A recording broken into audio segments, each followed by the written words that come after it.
Sana'y muling mayakap ka, kahit na saglit pa. Pag-ibig mo'y muling madama. Hindi kita kailanman sasaktan. Pangako sa'yo, pag-ibig na walang hanggan. Hindi kita kailanman sasaktan.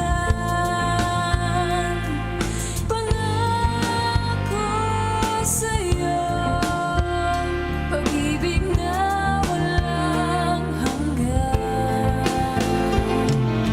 Buhay ko sa'yo iaalay, ako sa'yo'y maghihintay, puso ay maghihintay sa'yo.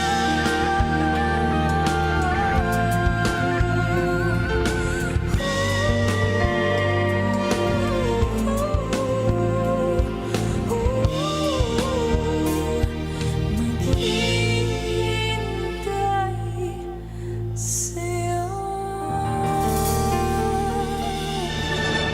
RPN Radio Philippines Network, Radyo Ronda, DZBS Baguio, member kapisanan ng mga broadcaster ng Pilipinas.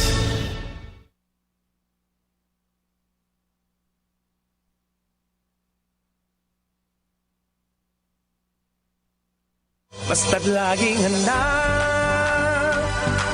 at merong disiplina, kung tayo'y sama-sama ay kaya natin to. Basta't laging handa at merong disiplina, kung tayo'y sama-sama ay kaya natin to. Kaya natin to.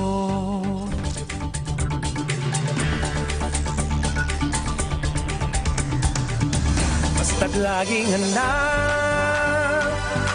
at merong disiplina, kung tayo'y sama-sama ay kaya natin to. Basta't laging handa at merong disiplina, kung tayo'y sama-sama ay kaya natin to. Kaya natin to.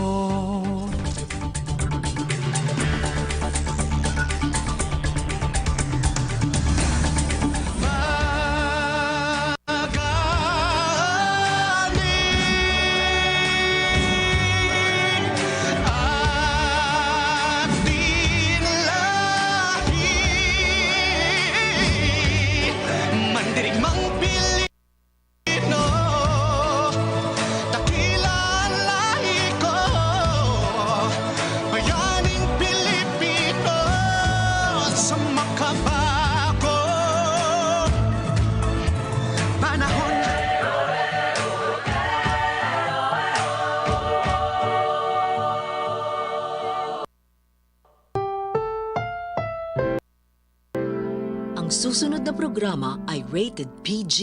Ito ay nangangailangan ng patnubay at gabay ng magulang para sa mga batang manonood.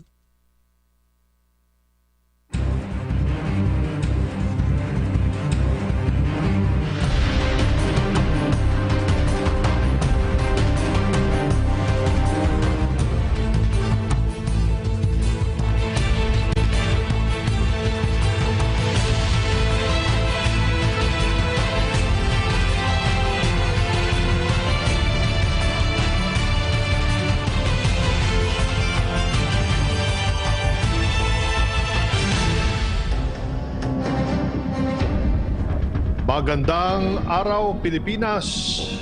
4 na araw mula nang maisailalim ang Metro Manila at iba pang probinsya sa General Community Quarantine, nagsisimula na rin ang pagbubukas ng mga establishmento at muling pagbabalik sa trabaho ng marami sa ating mga kababayan. Kaya naman ngayong umaga muli nating sasagutin ang iba't ibang katanungan ng ating kababayan, kasama pa rin ang mga resource person mula sa mga ahensya ng pamahalaan. Ating lilinawin ang mahalagang impormasyon na dapat malaman ng ating mga kababayan kaugnay sa mga programa ng pamahalaan at sa ating pagharap sa new normal sa kabila ng banta ng COVID-19 pandemic. Ako po si Undersecretary Rocky Ignacio. At ako si Secretary Martin Andanar. Ito po ang public briefing, #LagingHandaPH. Upang sumagot sa mga tanong ng bayan, maya-maya lang po ay makakausap natin sina NHA General Manager at Balik Probinsya Executive Director Marcelino Escalada Jr. at Department of Tourism NCR Director Woodrow Makiling. Mamaya po makakasama rin natin ang ating mga PTV correspondents mula sa iba't ibang probinsya at ang Philippine Broadcasting Service. Samantala, para sa ating unang balita, aprobado na sa second reading sa Senado ang 7 local hospital bills na iminungkahi ni Senator Bongo na naglalayong mas mapabuti ang pagbibigay ng medical at health services sa mga Pilipino ngayong may pandemya. Sa bill na ito, planong itayo ang Bicol Women's and Children's Hospital sa Camarines Sur at mas mapalawig pa ang kapasidad ng ilang ospital sa bansa tulad ng Quirino Memorial Medical Center, Western Visayas Medical Center, Siargao District Hospital, Malita District Hospital, Cagayan Valley Medical Center, Las Piñas General Hospital at Satellite Trauma Center. Bukod pa dyan, matutugunan nito ang kasalukuyang problema ng bansa sa nagsisiksik ang mga pasyente sa mga ospital, lalo na ngayong may krisis na kinakaharap ang bansa dulot ng COVID-19. Samantalang matatanda ang hinikayat ni Senator Go ang Department of Education na mag-explore ng mga alternatibong pamaraan ng pagtuturo ngayong may pandemya upang masiguro ang kaligtasan ng mga estudyanteng magbabalik eskwela sa darating na August 24. Ayon sa Senador, dapat na gamitin ang teknolohiya sa distance learning gaya ng virtual classrooms, pero dahil hindi nga lahat ng estudyante ay may kakayahang maka-access sa internet, lalo na ngayong nasa kasagsagan tayo ng crisis. Anya, may airtime na nakalaan sa educational programs na naaayon sa batas na pwedeng gamitin. Kaugnay dyan ang Intercontinental Broadcasting Corporation o IBC13 ang nakikitang posibleng maging educational channel by airing curriculum-based TV programs sa Metro Manila, Central Luzon at Calabarzon. Ngunit ayon kay Secretary Martin Andanar, ang network ay kasalukuyang underutilized at kinakailangan ng malaking pondo para mas mapalawak pa ang sakop nito. Samantala, upang alamin po naman ang pinakabagong update kaugnay sa Balik Probinsya Bagong Pag-asa program ng pamahalaan, makakausap natin si NHA General Manager at Balik Probinsya Executive Director Marcelino Escalada. Magandang araw po sa inyo, sir. Magandang umaga naman, Secretary Martin as well as you, Sec. Rocky. Good morning, everyone. Last May 2020,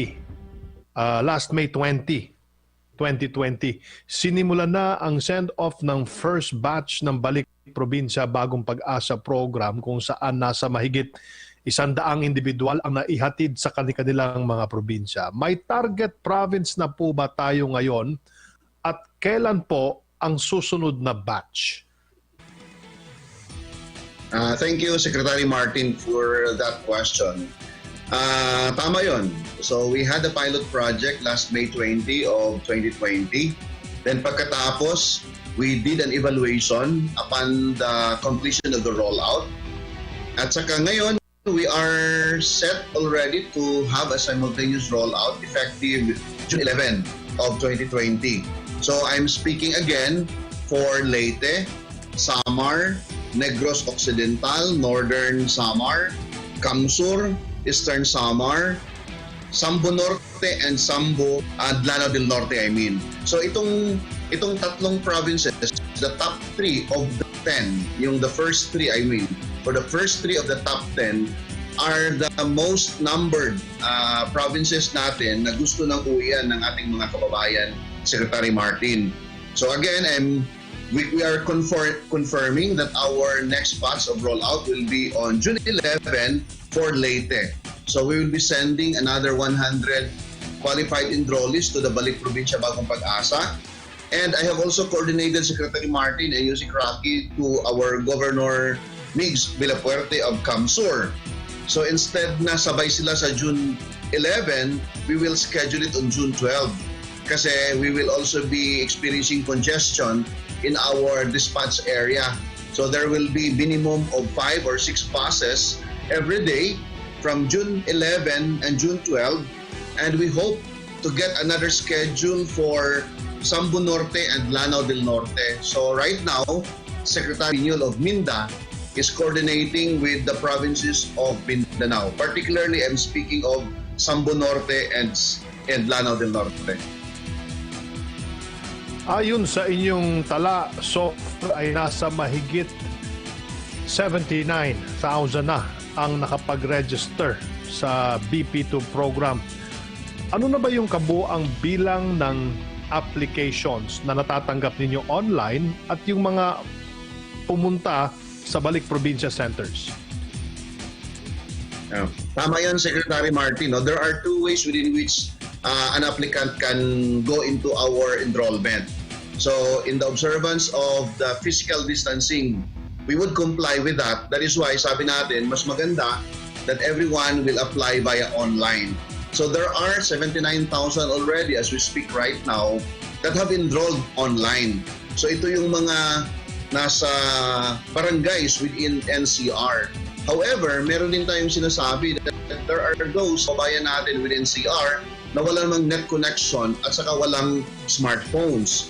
So I did a coordination meeting with Yusek Martin Dino of the ILG, and we had a very good and substantive meeting and coordination with all the barangay leaders in NCR. So may mga forms tayo, Yusek Martin and Yusek Rocky, are available at the barangay levels right now. So they can enroll manually, they can fill up the form, and at the same time, darating at saka isubmit sa NHA Secretariat, and we will be the one to consolidate the data that will form part of our database.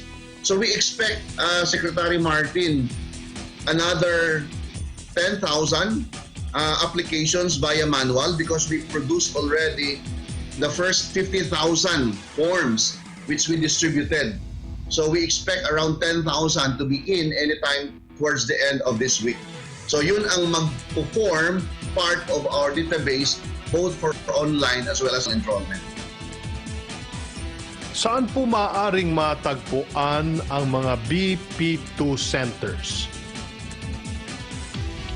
Right now, Secretary Martin, we have requested our barangay leaders through Yusek Martin Dino that our BP2 centers will also be established, una, sa lahat ng mga barangays. So he will be coming up with an order along that line, duly supported by our Secretary Ed Anyo of the ILG. The second BP2 centers natin, Secretary Martin, are also the member departments of the Balik Probinsya Bagong Pag-asa. So we also require and we also requested our BP2 Council member departments to establish their own BP2 desks. So sa kanilang region, sa kanilang field offices, as well as sa main office dito sa Maynila. Opo.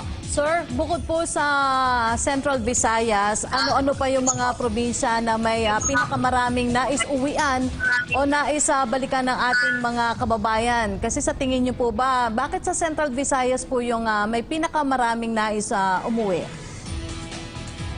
Tama yun, Yusek Rocky.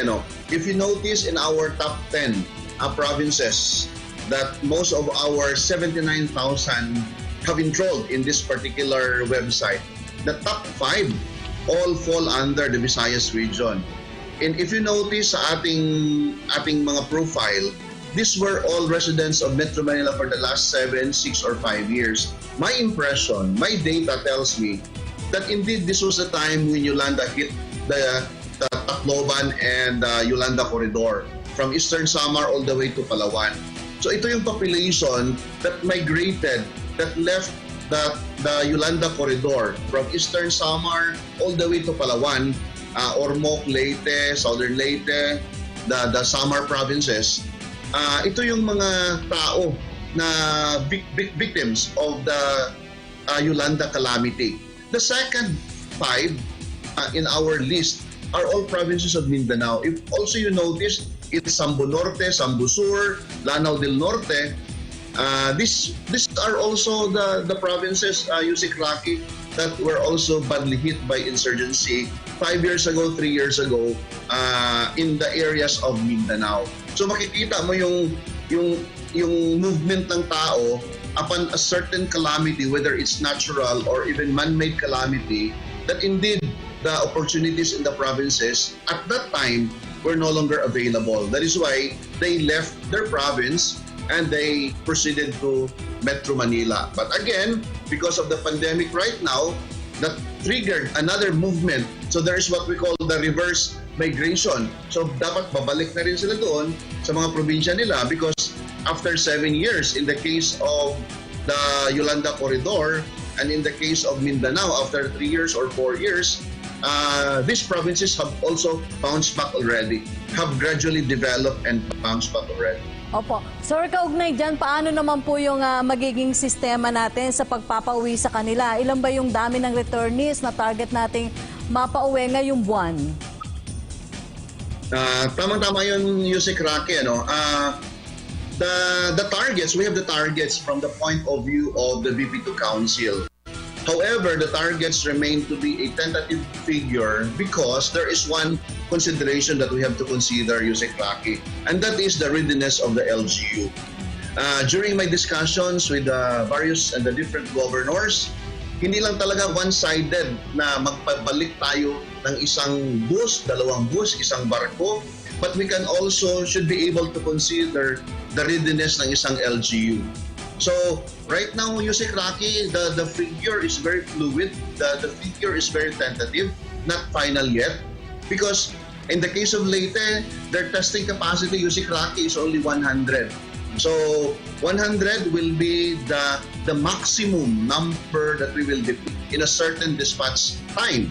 However, since my quarantine period na 14 days, so we would wait another 14 days for the second batch to come. If you notice, the last batch we had in the pilot project, May 20. Babalik tayo for the next rollout, June 11. That is in observance to the protocols and standards of a certain province. Ang sabi natin, in courtesy to the provincial governor and the mayors, we would highly recommend for a close coordination as well as recognizing their capacity to treat and test their own constituents. So medyo fluid pa tayo hanggang ngayon, Yusik Rocky, in terms of number. But the targets will be there for us to be able to help us plan the next rollout. Opo. Sir, meron tayong tanong mula kay Pia Ranyada ng Rappler. Ito po ang tanong niya. Some LGUs are saying balik probinsya only adds to their burden in keeping their jurisdictions safe because it involves moving people from virus-ridden Metro Manila to provinces not as hard hit. Why implement this project now? Why not wait for a vaccine when moving people around won't be as dangerous? Actually, Yusik Rocky, that's debatable. Because right now, since it is pandemic, so virus is everywhere. So instead, ang sabi namin sa mga governors at saka mayors, instead of us complaining on this, why not start to prepare? Because whether we like it or not, yung tao natin, we cannot also hold them in Metro Manila. Wala silang trabaho, wala silang bahay, wala silang pagkain. There is no stable and sense of human dignity already in some. I'll tell you, Yusik Rocky, I'm deeply touched by Governor Mix saying to me, GM, paulian na lang ng mga litin nyo din ha. Kay Lukoy, kayo na panglimos na. Wala na yung kwarta, wala yung pagkaon. I'm deeply touched by that statement of a governor himself. So that is why it is debatable whether dapat ngayon natin ialis sila or ilabas or sometime. There are situations peculiar in each city and municipality. That is why a very close coordination is very important so that we are not transferring virus from Metro Manila and all the way to the province. But I tell you, Yusek Rocky, of my experience with the mayors of Leyte, sabi nila, the least of our worry is actually the Balik Provincia. Why? Because the Balik Provincia is what? Is organized, it is systematized, there is order, there is one single dispatch from the main in Manila and one single disembarkation site in the province. And therefore, captured nila, mag-test kagad, mag-quarantine kagad. That is least of their worry. What worries really the local chief executives right now are those that will just sneak into their own provinces, especially so, Yusek Rocky, that our air, our sea transport, our FAF, our land transportations are beginning to open. And these are people that will just arrive. No scheduled arrival, no coordination or whatsoever. So actually, they even appreciate. The local government units right now have also expressed their support and even appreciated the efforts of Balik Provincia because it is more systematized, it is more organized rather than what we'll be experiencing in the next few days from now. So that is something that we have to also consider, and practically we also don't believe na talagang yung pagbalik mo dun sa probinsya, talagang hahawa ka lang ng mga tao sa probinsya. The very reasons, Yusek Rocky, the very reasons why we have chosen Leyte and all others, Camsur for that matter, Lanao del Norte, Zamboanga del Norte, because sabi natin, it's not by chance, it is by choice because these local government units have the testing capacity. They will test, will treat, then pag negative naman, they can continue their quarantine at home. Pag positive, they have the facilities to take care of their own constituents. But other than the Balik Provincia, that is their most worry environment or scenario when the time comes. GM, may report na merong ilang nagpositibo sa COVID-19 sa mga kababayan nating nakauwi sa tulong ng Balik Probinsya Bagong Pag-asa program.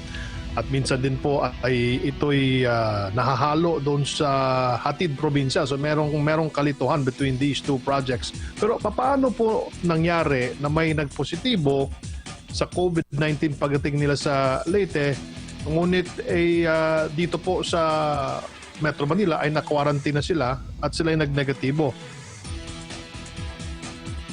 Tama yun. I can confirm that, Secretary Martin. Of the 112 that we facilitated for the dispatch last May 20, pagdating doon sa Candahog, Palo, Leyte, so they tested everyone. After 2 days, lumabas yung resulta. So there were 2 that resulted positive. But then again, ang sabi ko kay Governor Mick, I think that is just an expected result because when you conduct the test naman, Secretary Martin, you don't expect that the result will always be negative. The result can either be positive or negative. What is important is the government has the capacity to treat them.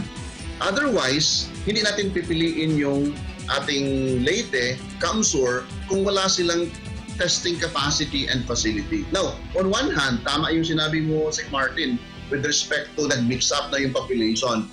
The very reasons why we have suspended for a while and we reviewed the protocol of the Balik Provincia, kasi the Balik Provincia is a program. Is a program by which is intended for the residents of Metro Manila leaving Metro Manila and going to the provinces for good. Talagang doon na sila maninirahan. And we'll provide certain packages for them in time that they are trying to bounce back and recover back sa bagong buhay dito sa probinsya. But the Hatid initiatives, Secretary Martin, is just an assistance. So these are all stranded individuals, stranded tourists, stranded estudyante, stranded OFWs because walang masasakyan dito sa Maynila. So government, as part of our commitment, is we provided for the sea transport, the land transport, as well as the air transport just to make sure na ihatid lang sila sa probinsya. At saka meron ding nag-positive doon. So that is a separate account. So there are those that have turned out positive after the test here in Manila. But then again, ang point ko lang, Secretary Martin, is hindi naman natin by chance na pinili yung probinsya na yan. It is by choice really, because the moment, parang ang analogy ko nga si Secretary Martin is that when you take an exam for board, either you will pass or fail. When you take the bar exam, whether you pass or fail. When you test a COVID patient or a beneficiary, it can also negative or positive. What is important is our facility in the province is ready and we have the capacity to test. Kung wala namang capacity ang probinsya, Secretary Martin, I will not. In my own decision and my own discretion as Executive Director, I will not send any bus, any ship, or any air transport asset natin papuntang isang probinsya na pagdating doon, bungkag na lang sila dito. So there has to be a way. You notice dyan sa ating video, Secretary Martin, there's a very organized testing activity that was conducted by the province of Leyte. So again, in my capacity, pagtingin ko na walang tsansa na talagang test can be conducted in a particular province, I will not command the dispatch. But for those ILGUs na may capacity, based on our coordination, then we will proceed with our dispatch schedule. Para sa kababayan natin na may iba pang concern, saan po sila maaring mag-inquire o tumawag? Sa ating website, Secretary Martin, balikprovincia.ph, meron tayong hotline doon as well as meron tayong FB page that they can also inquire. Kung wala talaga silang access for the net, again, we have the Balik Provincia desks at the barangay levels as well as the establishment of the BP2 desks at the municipal or the regional district level ng mga member departments ng BP2 Council natin. Maraming salamat po at mabuhay kayo, NHA General Manager and Balik Provincia Executive Director Marcelino Escalada Jr. Salamat po. Thank you, Secretary Martin. Thank you. Salamat po, GM. Isa po ang Pilipinas sa mga bansang may maunlad na turismo bago pa man na maapektuhan ng COVID-19 pandemic. Ngunit dahil sa ipinatupad na community quarantine, malaki ang naging epekto nito sa kabuhayan ng marami nating kababayan. Kaugnay niyan, makakausap po natin si Department of Tourism National Capital Region Director Woodrow Makiling. Magandang umaga po, sir. Mga sweeper poles. Good morning, sir. Hello, sir. Opo. Good morning, sir.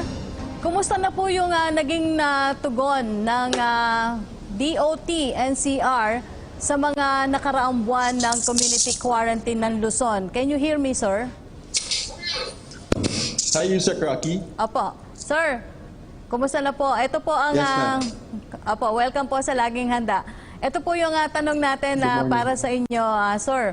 Kumusta po yung naging tugon ng DOT NCR sa mga nakaraang buwan ng community quarantine ng Luzon? At ano-ano po yung mga naging paghahanda at pagtugon doon po sa mga pangangailangan ng ating mga kababayan sa National Capital Region?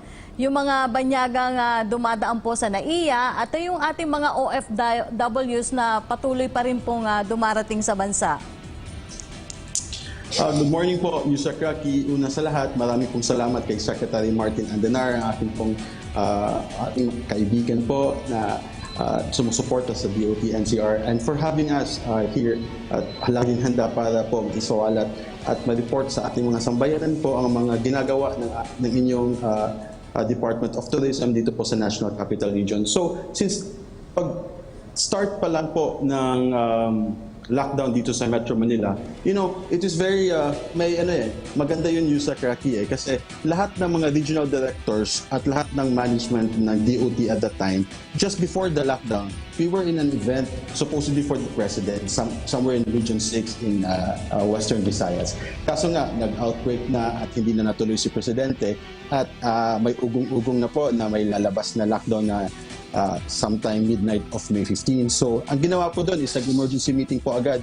Pina-emergency meeting po agad ni Secretary Berna ang lahat ng mga directors ng iba't ibang rehiyon at saka lahat ng mga top management ng DOT. And immediately, we have fortified our different regional offices. Kasali po tayo doon sa NCR to be ready to the eventuality kasi malaking dagok ito, especially sa turismo, which, the very core of tourism is really travel. Now, when we do lockdown, the very core of people traveling from one place to another, yan, naapektuhan talaga yan. So, madami tayong hakbang na nagawa po, kasali ang ating, based on the guidance sa ating secretary, and we have assisted as much as 30,347 foreign and domestic tourists po, ma'am, especially galing from the different regions coming to Manila because they will take their repatriation and exiting flights out of the country. So we have assisted as much as 35 sweeper flights coming from the regions for our foreign tourists and as much as 112 sweeper flights. Kasi ang nangyayari dito, ma'am, is there are a lot of stranded individuals and stranded foreign and domestic tourists, especially yung foreign tourists atin sa different tourist spots like Boracay, Siargao, Palawan, Cebu, all over the country, Negros, where I come from.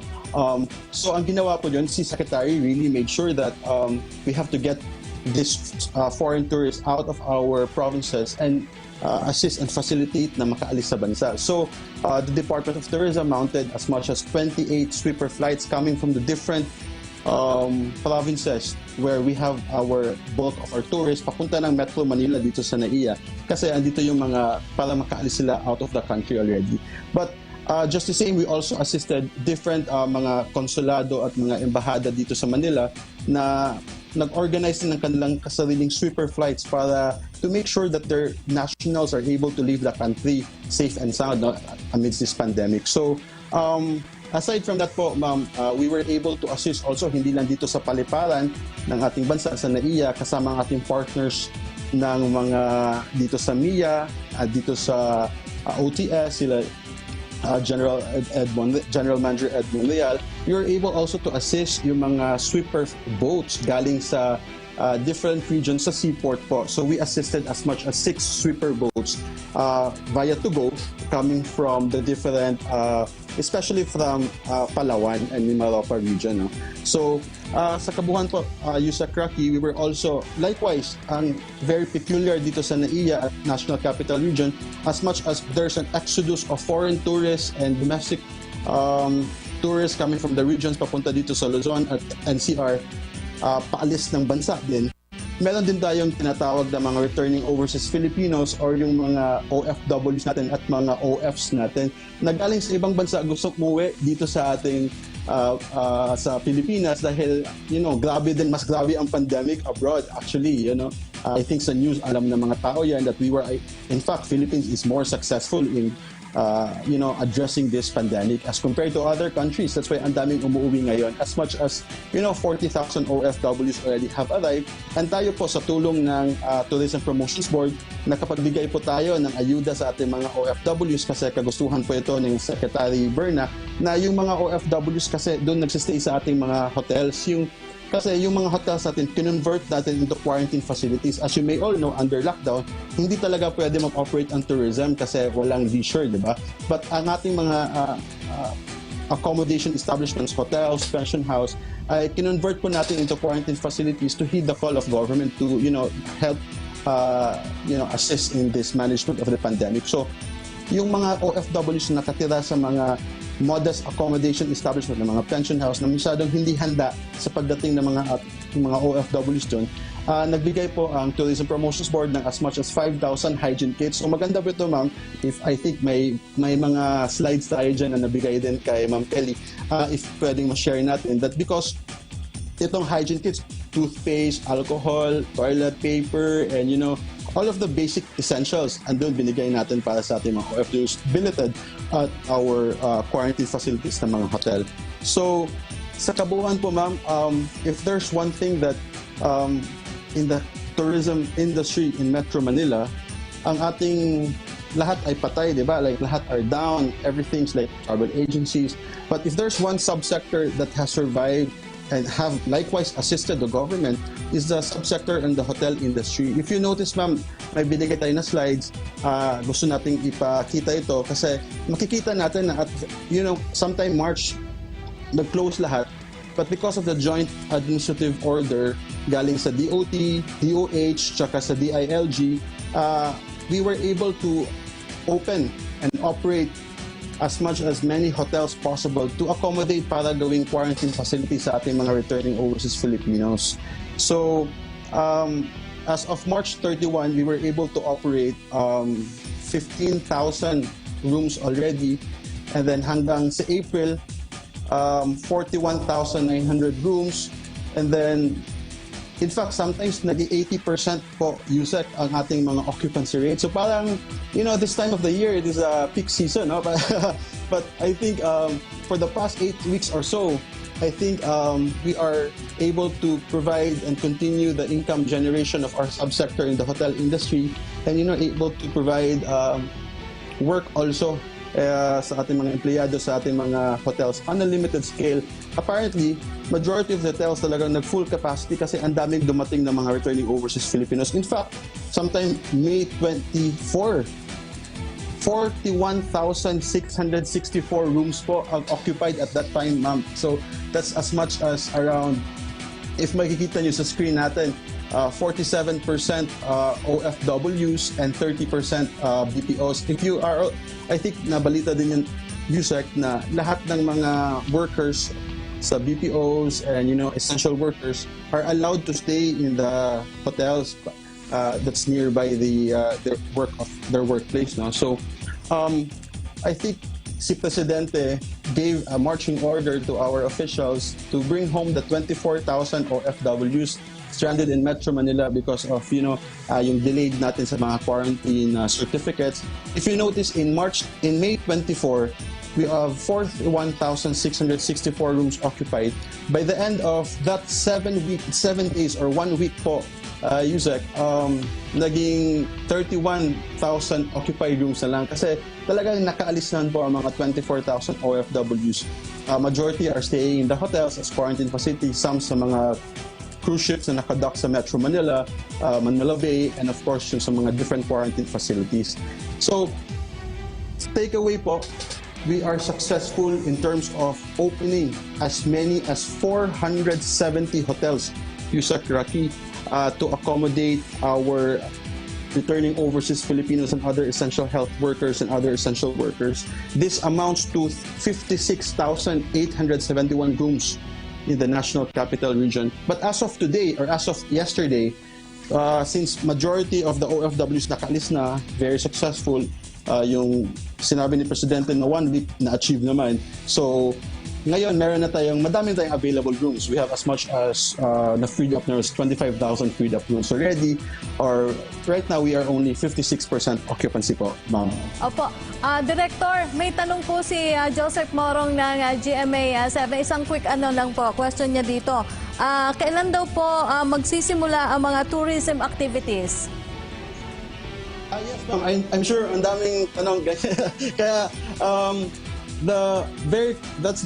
that's a question that I think most of us ang gustong gawin kasi I think for 9 weeks already, I think talagang nasa lockdown tayo, nasa bahay tayo, or very limited yung movement natin. Everybody wants to travel and Filipinos love to travel and to go to their families and visit the sites. So, under GCQ, since GCQ pa tayo dito sa Metro Manila, ma'am, hindi pa talaga allowed yun. We can't travel muna. But under MGCQ, I think some provinces are already under MGCQ. Some resorts are allowed to operate on 50% operating capacity. At depende din yun sa LGU nila kung ina-allow subject to, strict health protocols and safety measures ng mga LGUs. At kaugnayan po doon, Ma'am Rocky, si Secretary Berna po issued new guidelines of the new normal governing the operations of different accommodation facilities in the country. So ito, nakascade natin sa ating mga stakeholders. So kay Sir Joseph, wait and wait lang muna po. Like for instance, Baguio, they will open in September. I was told by the regional director there. And I think in due time, we just have to test, trace, and treat talaga this particular pandemic. And as soon as we're able to, overcome that fear, because people are scared of traveling. Like ako, I'm really scared. I really want to go to Boracay, but I'm sure everybody's scared of traveling. Unless we are able to institutionalize the health and safety measures to ensure that while we are traveling, we are also safe when we reach our destination. Because when we go back to our families, para hindi tayo maka-infect and all.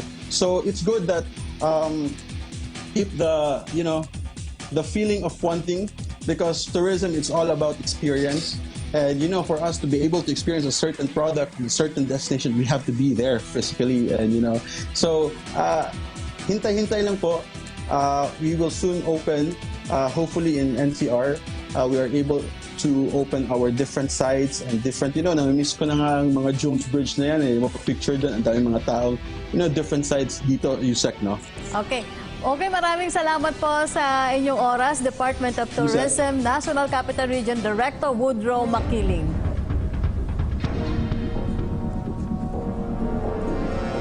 Samantala, mula naman sa NAIA, may ulat si PTV correspondent Karen Villanda.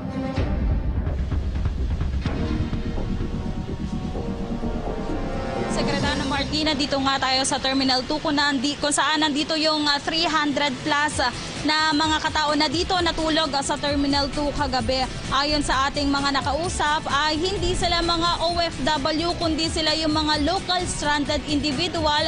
Ayon sa kanila, ayon sa kwento nila, ay may nag-text daw at tumawag na pumunta sila dito sa Terminal 2 para sunduin ng kanilang chartered flights. Pero pagdating dito, tinatawagan nila yung tumawag sa kanila or nag-text ay wala nang sumasagot. Ngayon, nagpunta dito si Sir Hans Kakdak, ang OWA administrator, dahil nga nabalitaan niya na umano'y mga OFW daw ito.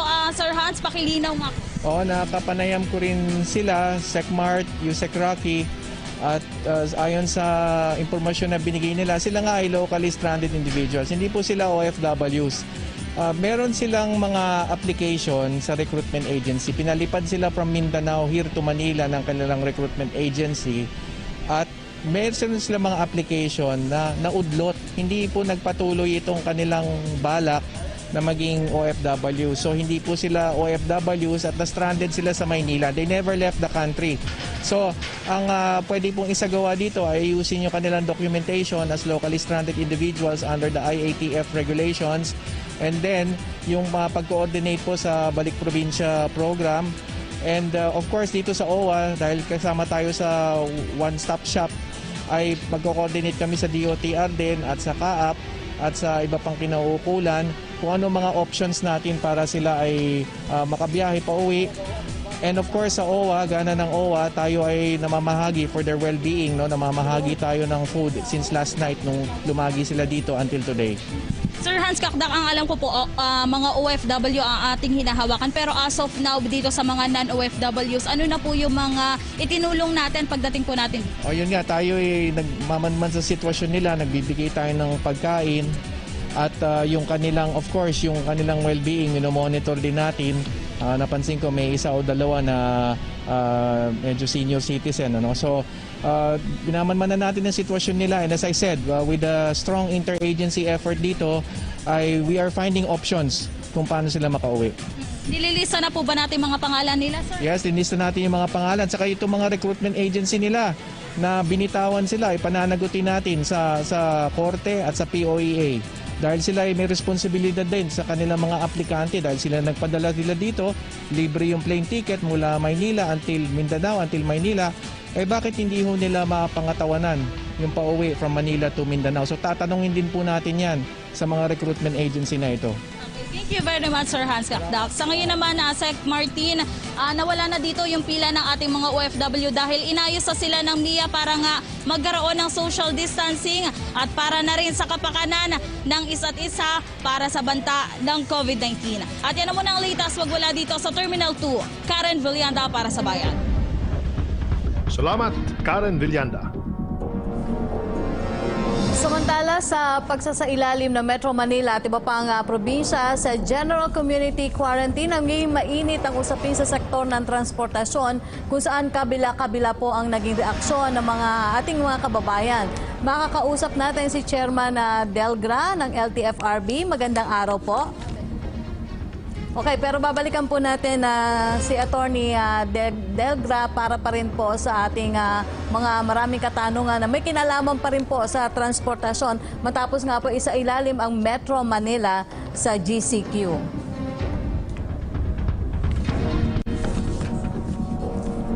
Okay, puntahan naman po natin ang iba pang mga report sa lalawigan. Puntahan muna natin ang Philippine Broadcasting Service sa PBS.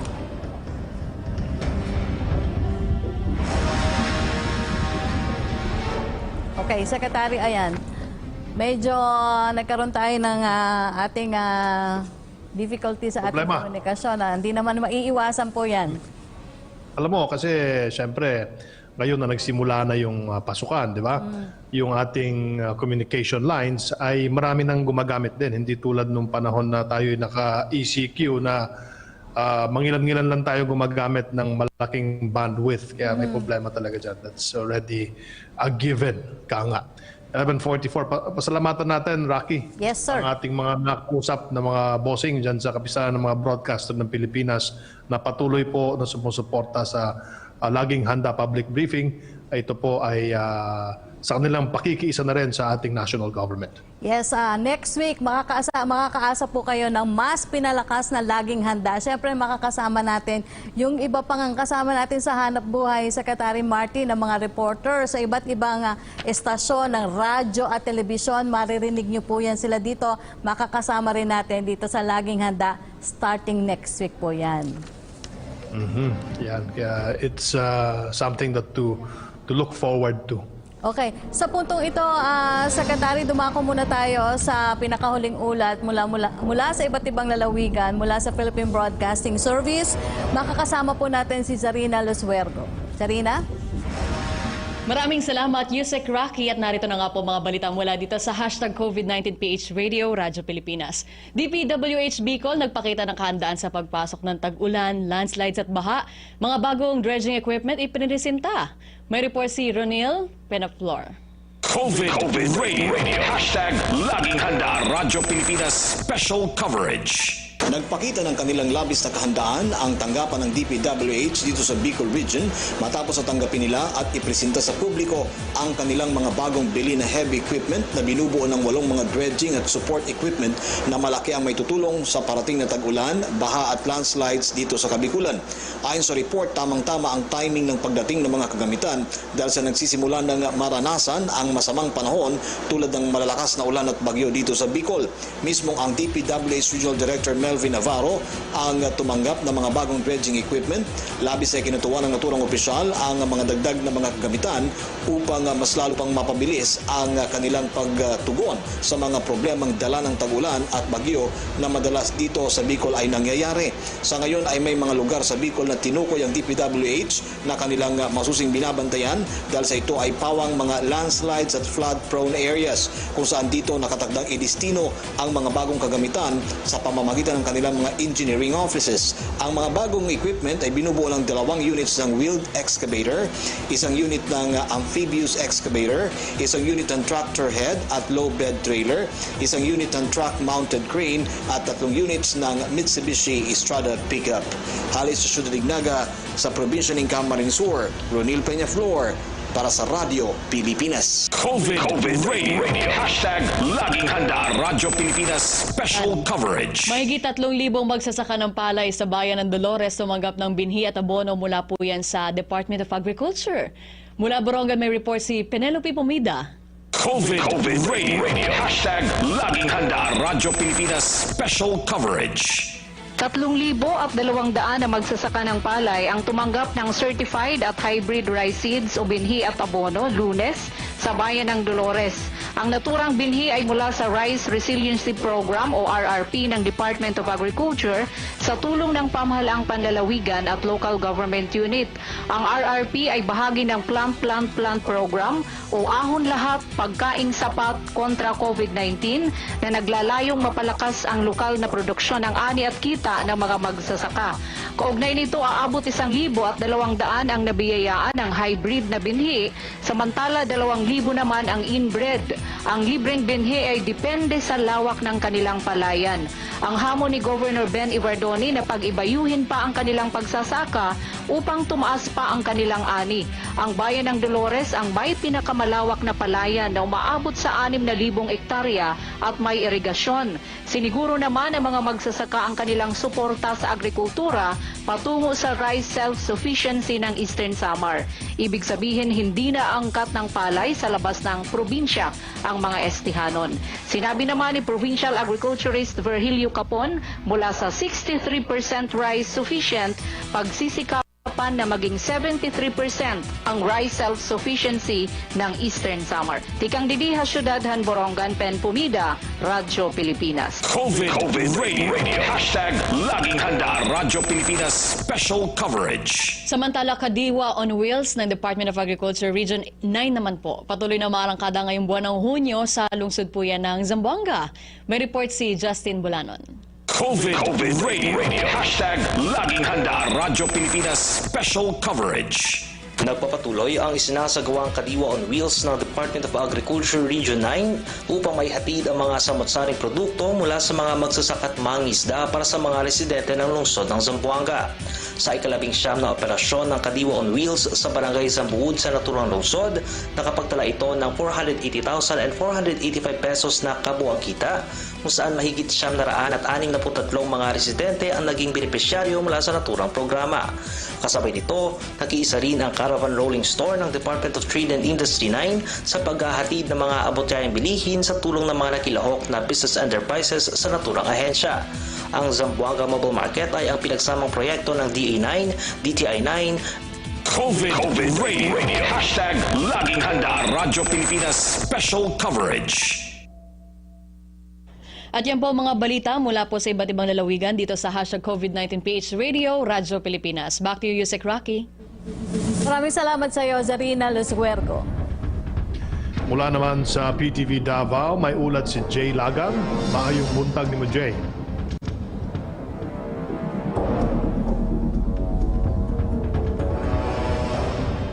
Extended ang pagpapatupad ng General Community Quarantine dito sa Davao City, ay magpapatuloy ang mga food assistance program ng LGU Davao City.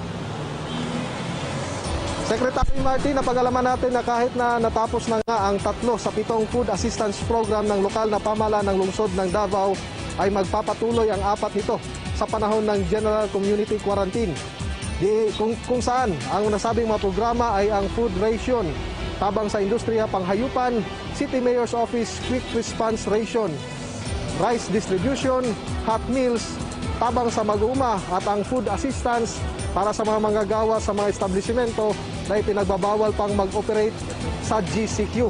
Ang nasabing mga programa ay pinunduhan ng City Government of Davao ng 13.98 million pesos at may tulong din na mula sa National Government sa pamamagitan ng Bayanihan Grant na nagkakahalaga ng 482 million pesos. Base sa datos na nakuha natin mula sa lungsod, sa 3 round ng food rationing mula noong buwan ng Marso ay nasa 182 na mga barangay na ang naabot, kung saan naabot sa 1,292,195 na mga grocery packs na ang naipamimigay sa 435,053 na mga pamilya. Samantala, nakompleto naman ng City Veterinarian's Office ang kanilang tabang sa industriya panghayupan program, kung saan nasa 86,960 households sa 89 barangay sa syudad ang kanilang nabigyan ng karne, itlog, mantika, fresh milk at asin. Ang City Agriculture's Office naman ay nakapagtala din ng 57,414 agri-food packs distribution na kinabibilangan ng 30,000 kilos ng isda kung saan nasa 1,657 frontliners at 55,757 households ang nabiyayaan sa kalang-tabang sa Mag-uuma program.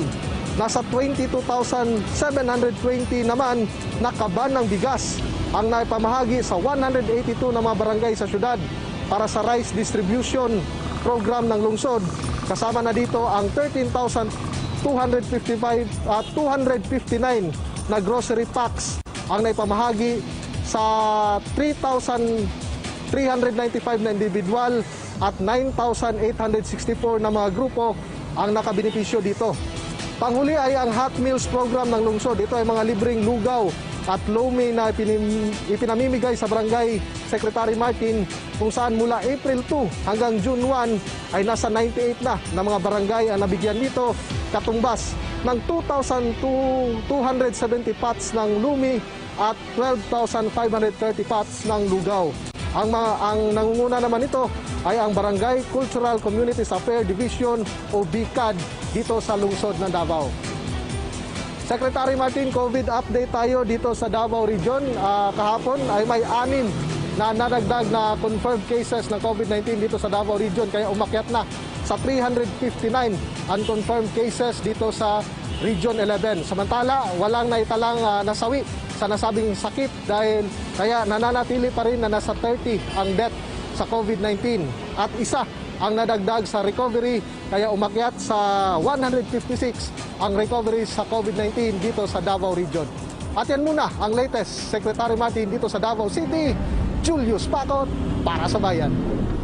Maraming salamat, Julius Pacot.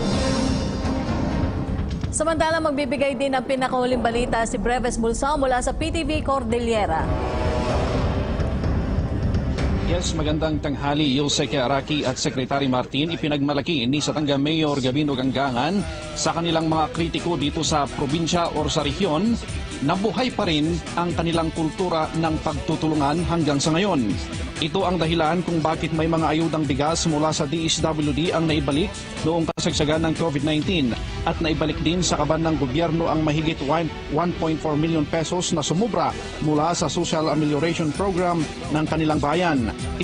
Ipinaliwanag niya ang pagtanggi nila sa relief packs na bigas mula sa DSWD ay naaayon sa kanilang kultura dahil bigas din ang kanilang karamihang itinatanim sa kanilang lugar kung kaya't minabuti nilang ipamigay sa mga mas nangangailangan at hanggang ngayon ay may sapat na bigas o palay sa kanilang bayan. Ayon sa alkalde, tinanggap nila ang Social Amelioration Program ng gobyerno dahil kinakailangan din ng mga residente ang pera sa kanilang ibang pangangailangan. Ito ay dahil hindi naman sila nagproduce ng pera kagaya ng bigas o palay. Need of it most. Anyway, we can still sustain ourselves for the next probably 2 or 3 months. Now, ada rin pilpiliso po kamang ko na nga. Kitang tayo man, awatan na tikas. Ito foolishness nga panagpanpanunod. For example, aniaya gamin na yung food pack. The main item is yung rice. We have rice in Sadanga. While that cash assistance, we do not produce cash. Yeah. And that cash can be used also to answer for the other needs. Yeah. So it's wrong dyan kung nang tinado kaputahan ng inalat food pack. He should not be getting all the kita assistance. So I think that's a wrong.